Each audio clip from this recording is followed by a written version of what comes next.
We're going to take it and we're going to make it like it should be, respected. Right now, we're not respected. Right now, our country is known as a joke. It's a joke.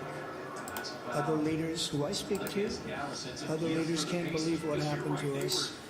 Because 3 years ago, we were the most respected country anywhere in the world by far. We were doing things that nobody could believe. China was paying us billions and billions of dollars. In 25 years, they paid us nothing, zero, not 10 cents. I was getting billions of dollars, and they were happy about it, as happy as you can be. Of course, maybe there's reasons for things having happened, but they were not so happy with certain things, I guess, based on things that took place. But we were getting along with everybody. We were getting along, and we were respected by everybody. We had no wars. Remember when I had the debate with Hillary Clinton? She said, look at him, look at that personality. He's going to cause wars. I said, no, my personality is going to keep us out of wars, and that's what happened.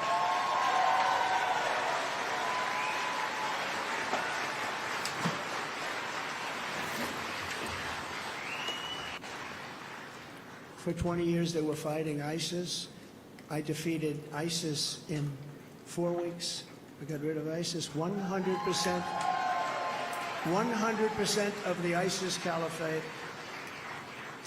And we had no wars, and we stopped the wars. We weren't getting along with a lot of countries. All of a sudden, North Korea, which is a serious nuclear power, but North Korea came along. Kim Jong-un, we got along very well.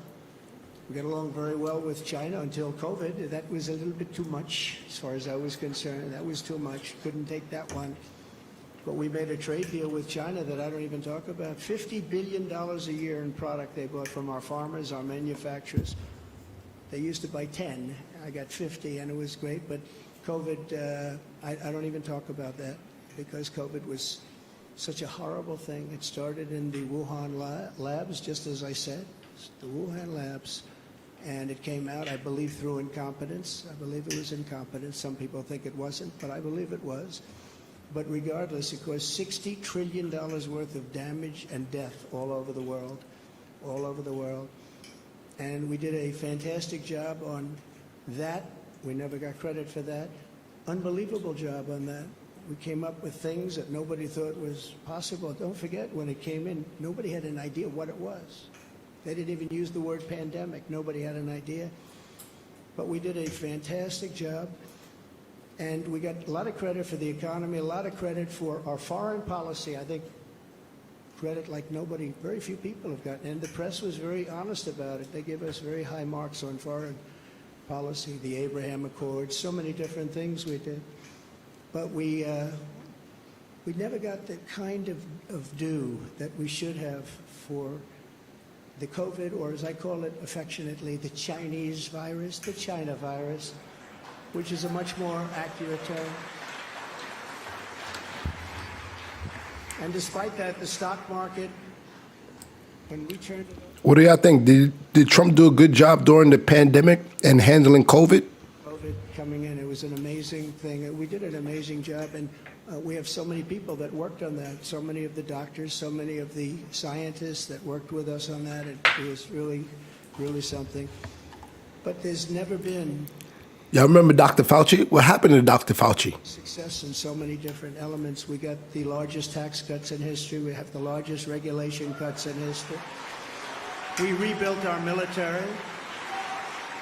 And what happened, we rebuilt our entire military, and beautiful. We had jet fighters that were 53 years old, and we had all brand new jet fighters. And then after this other group of people that didn't know what they were doing, they took over, and we had that horrible surrender in Afghanistan. I call it a surrender. We took the soldiers out first. You know, I dealt with the leaders of the Taliban in Afghanistan. They were the ones that were causing the trouble. The press was very angry because they said, why are you calling them? I said, because that's where the problem is. I say oftentimes, they asked Jesse James, Jesse, why do you rob banks? He said, because that's where the money is. And I said, that's where the problem is with the Taliban. And I spoke to Abdul. He's still the leader. Believe it or not, he's really the leader of Afghanistan, but he's the leader of the Taliban, a rough group. I say, don't ever shoot our soldiers again. Don't ever do it. Very interesting what happened is that, we were having, during the Obama administration, previously, they were shooting a lot of our soldiers. And I let them know, I said, don't ever, ever let that happen. I said in a rather nasty fashion. We don't have to go into it tonight. For 18 months, we lost nobody in Afghanistan. And then we had that horrible, horrible withdrawal where we lost 13 soldiers, 38 horribly wounded, left Americans behind. You know, you have Americans right now still behind. Call them hostages if you like. It was a terrible moment. We left $85 billion worth of brand new, beautiful equipment behind, jets and tanks and everything you could think of, goggles, night goggles. They didn't used to fight. They're good fighters. They didn't used to fight at night, but now they do because they have goggles. They have better goggles than we have. So I just want to tell you that led to a lot of bad things, and now the worst things are happening. The things that are happening now are unthinkable, and they're unthinkable at the border. We have millions of people invading our country. This is an invasion. This is the worst invasion probably. We've never had anything like it. No country has ever had anything like it. The number today could be 15 million people. And they're coming from rough places and dangerous places. And we had that shut down. We had everything going so beautifully. When Joe Biden goes to the beach, because somebody on his staff thinks he looks very good in a bathing suit, until he can't get his feet out of the sand or lift the chair, which weighs about 9 ounces. Joe Biden, if he would have just left everything alone, he could have gone to the beach. He would have had a tremendous success at the border and elsewhere. So we're going to take back our country. We're going to make sure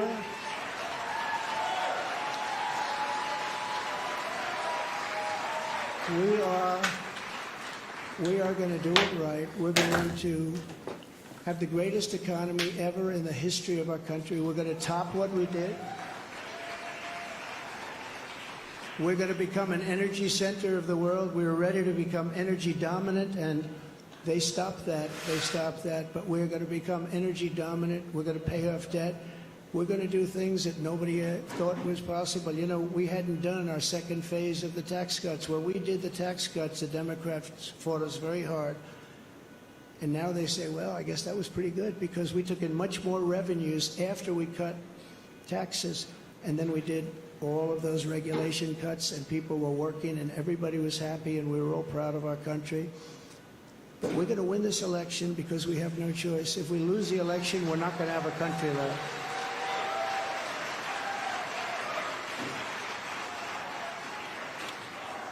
And we're going to do something. Thank you very much. We love you too. And we love our country.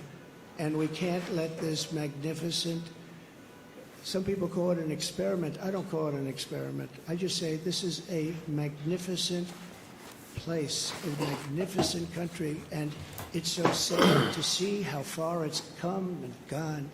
When you look at the depths of where it's gone, we can't let that happen. We're going to straighten it out. We're going to close our borders. We're going to drill, baby, drill. We're going to get the inflation down. And we are going to make our country greater than ever before. And we're going to do it quickly. We're going to do it quickly. It's going to go fast. We have to get the criminals out. We have many, many criminals that have entered our country. We have people coming in from such bad places, and we're going to have to get them out. We have murderers that are being deposited into our country. We have drug dealers at the biggest and highest levels. They're coming into our country. We have people coming into our country that just shouldn't be here. But many, and I say many, large percentages, they come in through the caravans. They come in many different ways. Now we find out again, they come in through airplanes. We send them in. This is crazy. But they come into our country, we're going to stop them. We're going to close our borders. We're going to have to deport a lot of people, a lot of bad people, because our countries can't live like this. Our cities Our cities are choking to death. Our states are dying. And frankly, our country is dying. And we're going to make America great again, greater than ever before. Thank you very much. It's been a big night. Thank you very much. Thank you.